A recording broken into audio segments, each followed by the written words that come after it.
Hey guys, Mumber and Kid here, back again. How's everybody doing on there? Welcome back to another Geek Thought. I gotta get some of that like blows up in your face. Anyway, how's everybody doing there, and guys?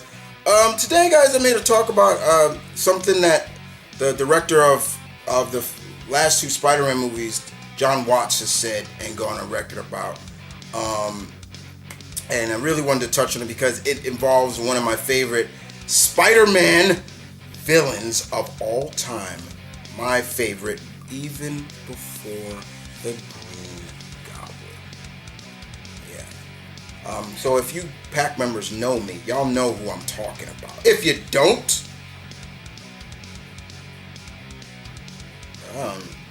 you're new. You're just new to the pack. Yeah, that's the best way I can say it. So, Jon Watts has gone on record. He did an interview with Uproxx, and he talked about how they go about choosing his mantra about going about choosing, villains, the antagonists of the movies. And basically, he said that they go about choosing it. They really go through that mantra of going with characters we have not seen before. And not just going, oh, well, Spider-Man, okay, we gotta have Green Goblin. Because that's kind of the situation that they always do with Batman. Oh, we gotta have the Joker. Yep. And to me, that's like, don't do that. Like, come on, give something different.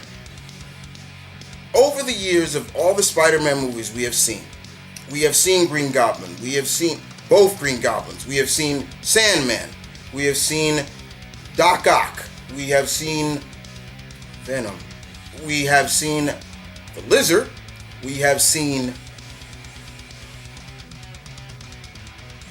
Electro. We have seen the Rhino.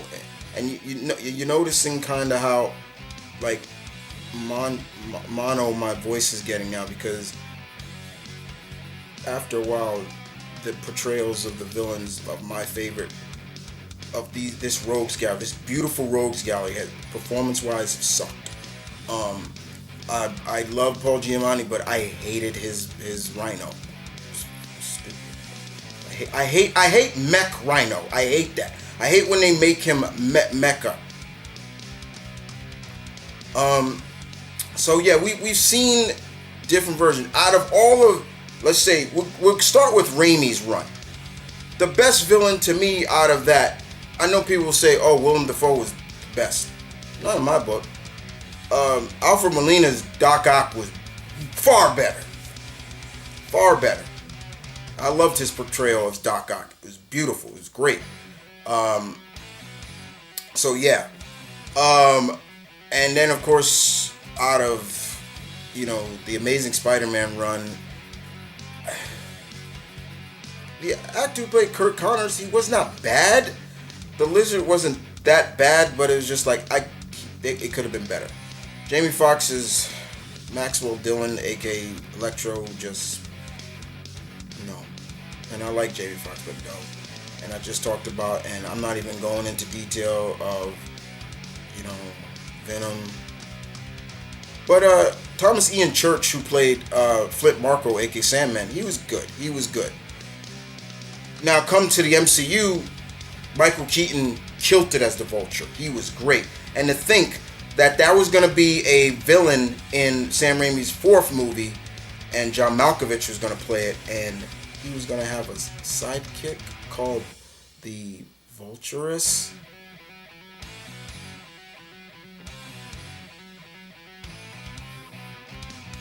Yeah. And don't get me wrong, Anne Hathaway, you're great, but no, that don't work for me. That wouldn't have worked. Now of late, we have seen the great Jake Gyllenhaal play old fishbowl head Mysterio, and he, good sir, I tip my hat to you.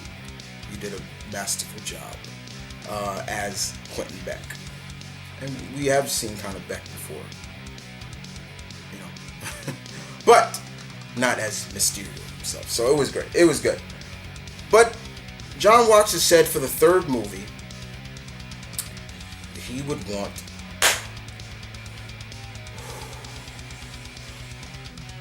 this guy.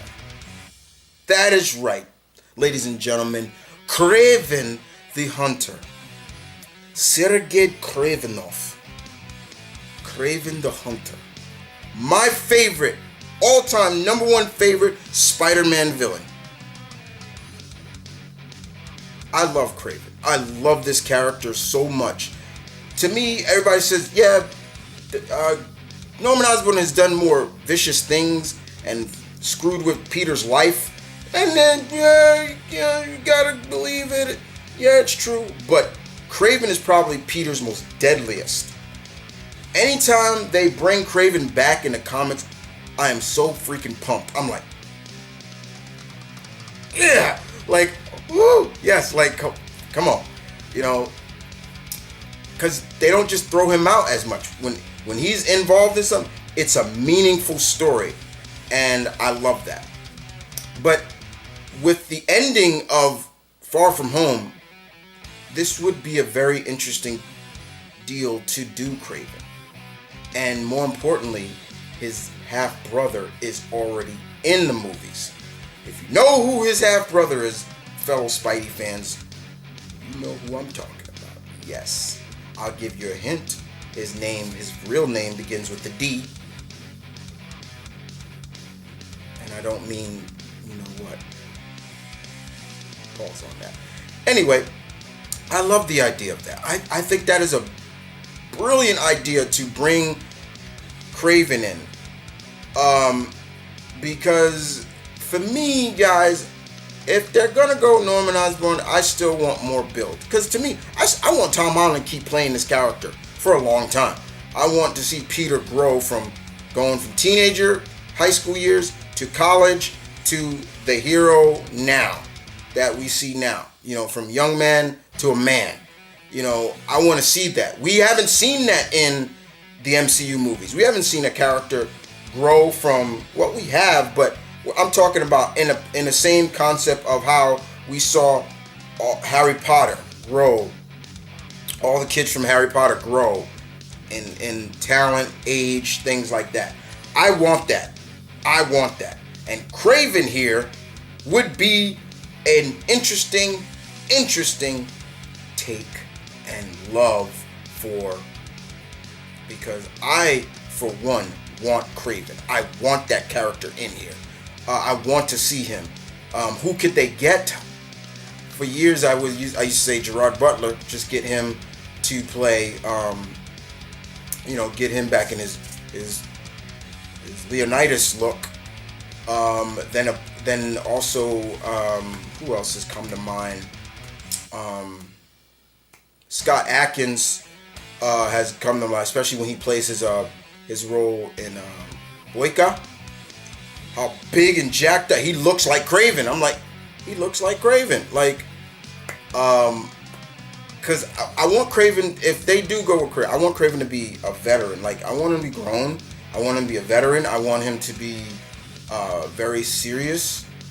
He's a chameleon in disguise. Like, he's like, quote unquote, a wolf in sheep's clothing. Like, you can play him off as being something other than that, but I would love that. How they did him in the animated series back in the 90s was a good way too. I like that approach too. But Jon Watts says he wants Kraven. He would love to do Kraven. I would want it too. He is such a great character, such an interesting character, with such a dynamic backstory. The problem with it is that Sony wants to do this solo movie, and it's like,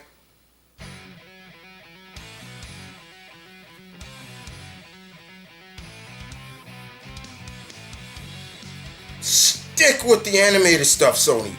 Leave those characters alone.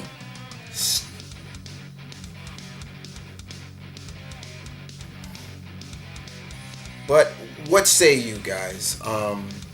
What say you? My thoughts is, if Jon Watts wants him, would love to do it. I would love to see it. What say you on your thoughts on this subject? Would you like to see Kraven in the third Spider-Man movie or no?